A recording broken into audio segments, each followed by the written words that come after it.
gentlemen, Duff McKagan. How you guys doing? Good. All right. Pretty badass. Nice bass. It's the first one I've seen under lights and on a stand. Nice.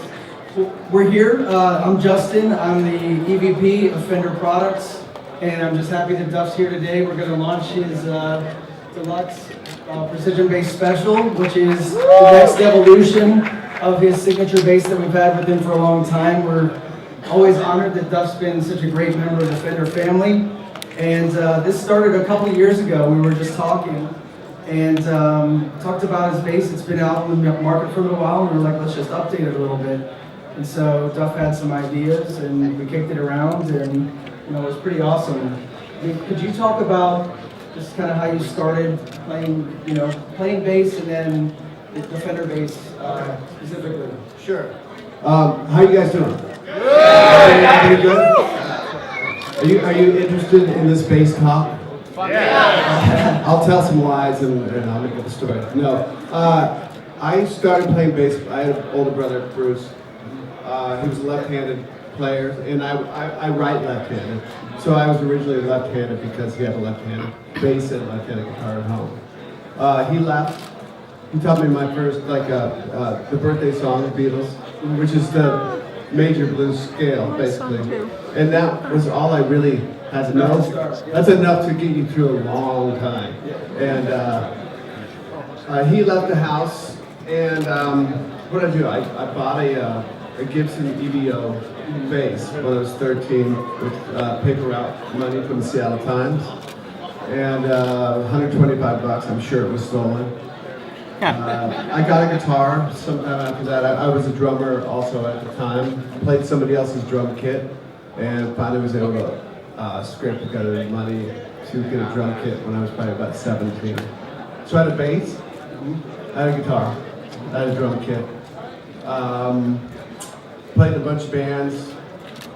Came to LA. The decision was made with myself to save up the money and come to LA. And try my hand down here. And my drum kit was a piece of shit, so I sold that in Seattle. I had some money from work that I'd saved up. By this time, the Gibson EVO, I don't know what happened that bass. I really don't. I've thought about this over the years. I got a Yamaha B something bass. It's more like a Fender shape. And I had as we were talking about, I had a BC Rich, like a double cutaway, Les Paul Jr. type of guitar. Moved down here, I had to pawn my guitar a couple times. Turns out that guitar was stolen from LA 5 years prior to me coming to LA. The cops came to my apartment and took the guitar away. So all I had left was a bass. I had sold my drum kit. My guitar, my 6-string guitar was taken by the LAPD. And I had this Yamaha bass.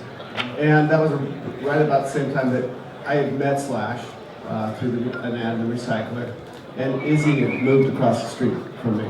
And we basically, bass was what I was going to play, whether I liked it or not. That's all I had. And it just, the things lined up for me perfectly that I was going to be a bass player. And that's when Guns started, is when I really started paying attention to bass players. I'd grown up with great music in the Beatles and Sly and the Family Stone, the James Gang, as a kid. And then when punk rock came out, I really leaned toward The Clash, Paul Simonon, that DOA, there was a great band from Vancouver, DOA. Randy Rampage was a big influence on me. R.I.P. R.I.P. There you go. And Motorhead. I mean, at that time in the early 80s, bass players were like the Nicky Six, all that. It was like the feature thing. Magazine, there was this band from the UK called Magazine, and Killing Joke. And then there was Cameo and Prince, and all, which I'm super into. Punk rock and Cameo and Prince, it all kind of went together. Lakeside, all these great. And I kind of conglomerated all of those influences, those kind of funky stuff, which I use a lighter Tortex pick instead of I've never been a slapping bass player, but I've kind of made up for it with this light cortex, and I would use a finger. And that the tone we hear on like gun stuff, period, but on Appetite is a mixture. It's like a funk sound, sort of, and I had to find a place to fit between Izzy's thinner guitar, Steven's kick and snare, that heart beat that he would play, and Slash's thicker, kind of all-encompassing guitar, and the vocal, and that's really important. Finding your space as a bass player, as a player, playing anything in any band, if you're a drummer, guitar player, singer, bass player, finding your space and being comfortable in that space and making that space, owning that space, and not trying to outshine, anybody else in the band, or on the other hand, don't get taken over by a drummer who just wants to play fills on every break. Like you gotta massage all that shit together. There was a lot of information on your small question. So the Fender bass that you ended up playing all through Appetite and all of that era, that bass came when you guys got signed and you got your advance? Right. So my introduction into the world of Fender. If you're a bass player, obviously Fender is the bass that all the greats play. That's the one you want to play. I did not have the money to do that. Guns started. I had this Yamaha bass. I had an acoustic 215 cabinet, which I still have, and some head. We were talking about that earlier. I don't know what my head was, but I had a sound that cut through, I guess. Things happened with Guns. We started playing more and more in LA, attracting bigger and bigger crowds, and we were writing what we thought were great songs for us, and we were writing the songs that became Appetite. And record company started coming to gigs, and we got signed. And it did not happen overnight. It was a long process. I'm just shortening the story. My point, we got an advance, like money to get gear and get tattoos and shit. But we rehearsed right behind the Guitar Center on Sunset in Hollywood. And so as a result, you would go around the corner and go into the Guitar Center to see the shit that you couldn't afford, on a weekly basis. And this Fender Jazz Special, Japanese Fender Jazz Special, this beautiful sounding white guitar with a black neck, was my dream bass. I would play it. I would be that guy that would go to Guitar Center and play the thing. And he's here again. He's here again. He's not going to buy shit. But that day, we got our advance. Slash and I went out to the Valley to cash the check for the band, like in our portion of the advance for gear. And the bank teller was like, it was a lot of money, it was like $30,000 for us to split to get gear. And they were not going to cash this check for us. They thought we sold them the check. And they had to call anyhow. We cashed the check, we got the money, and I went straight to Guitar Center. And there was this guy walking in me. Again, I'm not going to buy shit, but I went in and I bought that bass, and I bought a Galen Kruger head. And I bought some chords, I bought some strings, I bought some shit, and finally, I had my Fender bass. And that one bass, that was it basically that you went with for a long period of years, right? That's basically the one. And what you're saying, so that Fender, Japanese Fender Jazz Special bass that I originally bought was only one I took on the road for the Appetite tour. Mick Bob, who's here with me, he's been my tech. He was the first tech ever of Guns N' Roses. We had 2 techs. He's here. So we've been together, 31 years. He knows my gear way better than me. We had a backup bass for the Appetite tour. We don't really know what it was, right? It could have been the Yamaha that I had. Didn't need it, no. And then at some point we went to get another bass, and we couldn't find another jazz special. Yeah. And we went to Fender, and we got a bass, but the neck was different, and I couldn't play it. So there was a sort of a, as I took it, and this is the story I have. My neck was kind of more egg shell shaped than round, than semi-round, you know. And so when I went to go play another bass, it just didn't feel the same. And so they put it up, my neck up on a computer. You remember that? And they found that there was they shaped it a little bit too much on one side. So they designed a neck like my neck, and that became, I got another bass, and I had like 3 of them, jazz specials, right? At one point, and then the idea was hatched much later to do a jazz special during Velvet Revolver. Yep. Do a signature bass, my first signature bass, and you guys must realize, I know I'm talking really fast, but you know, growing up the way I did, and I got to see Led Zeppelin, I got to see the Clash pre-London Calling, I got to see great players and be around great music, and to be a Fender, I'm a Fender artist, I guess, right? Is that what I am? But to flash forward and have a bass, your own signature bass, with Fender, which is this, you know, Jamerson and John Paul Jones and everything, to have your own bass with this company, it's super incredible. I don't take it for granted, you know.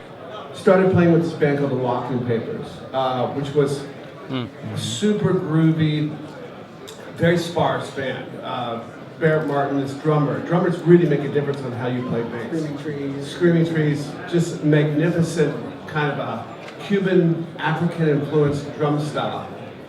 The band was like going to church. Like every time we play, it was like going to church. There was a keyboard, and then Jeff Angel, the singer guitar player, very sparse, but the bass took up a big part of this band, the bass and drums. And I was at that point taking bass lessons. I was like 48 or 49 with Reggie Hamilton and Scott Schreiner from Weezer. All these great, learning theory for the first time in my life. I really was exploring what the bass was all about, really getting into it, playing with my fingers, doing stuff I'd never done before. And Reggie Hamilton, I was out with Velvet Revolver.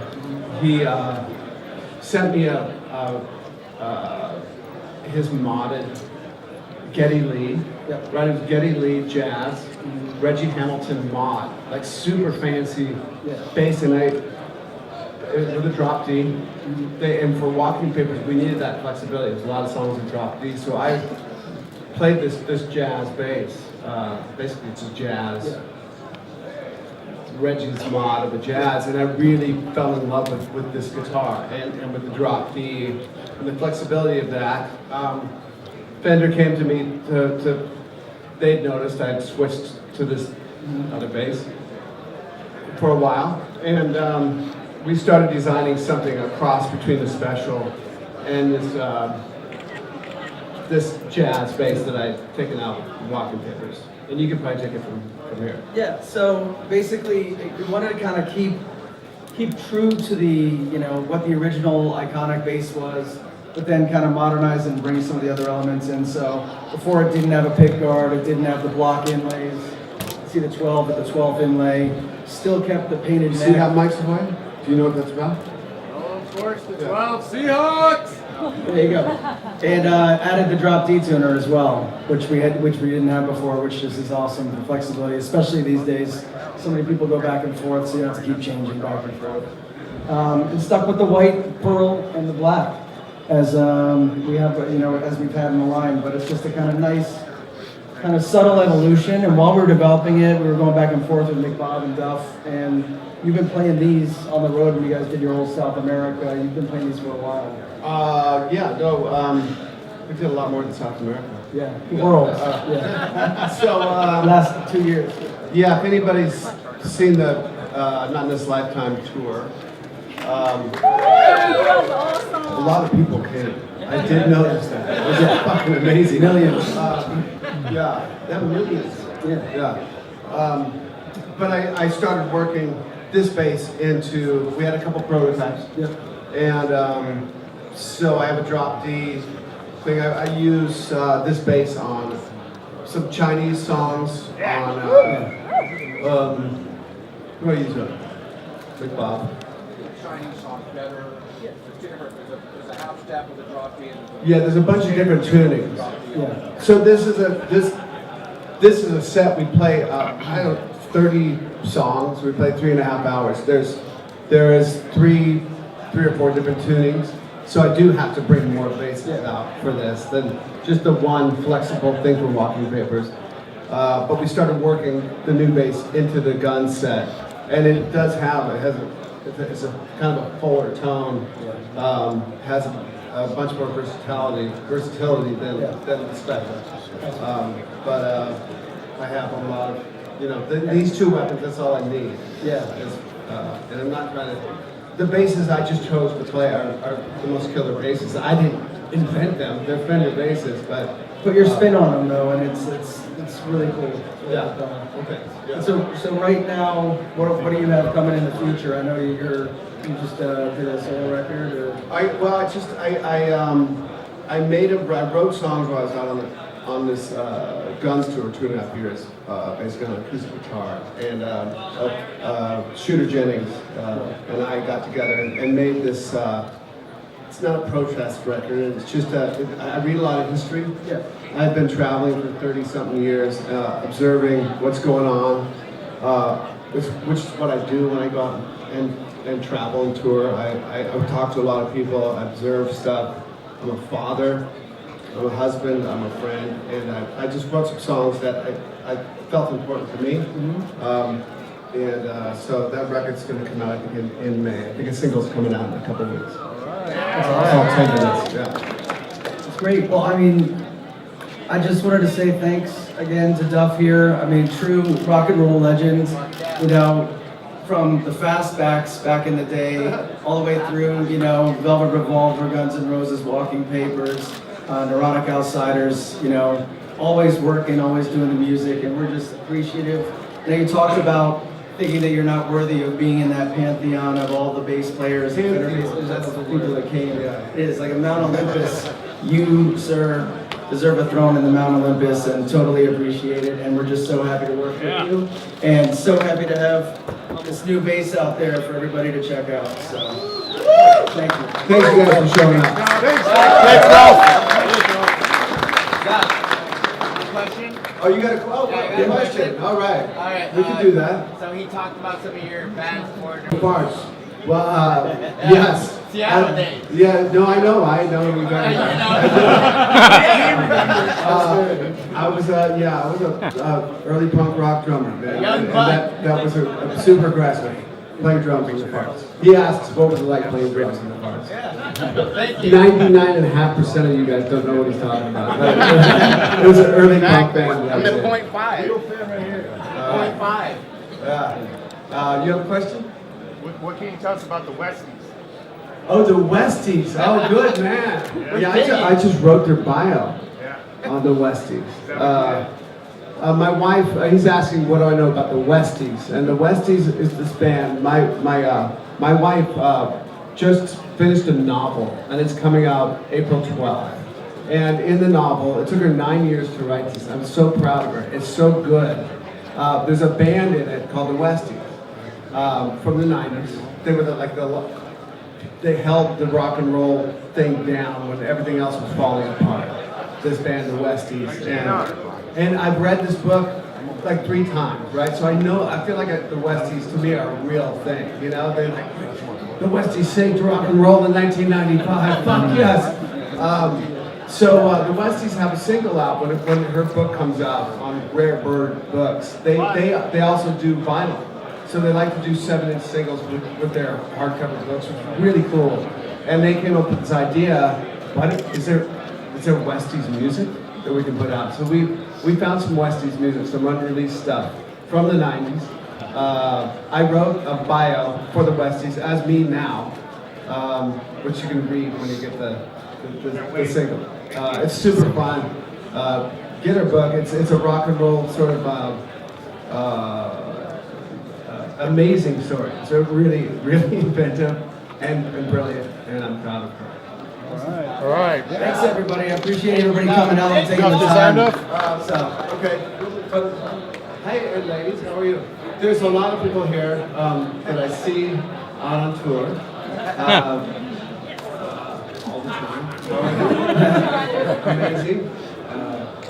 And again, thanks you guys for showing up. Thank you, Duff. Thank you, thanks for being here. Thank you. How you doing, pal? Please, Duff. We're going to try to do this in an orderly fashion. Yeah, of course, of course.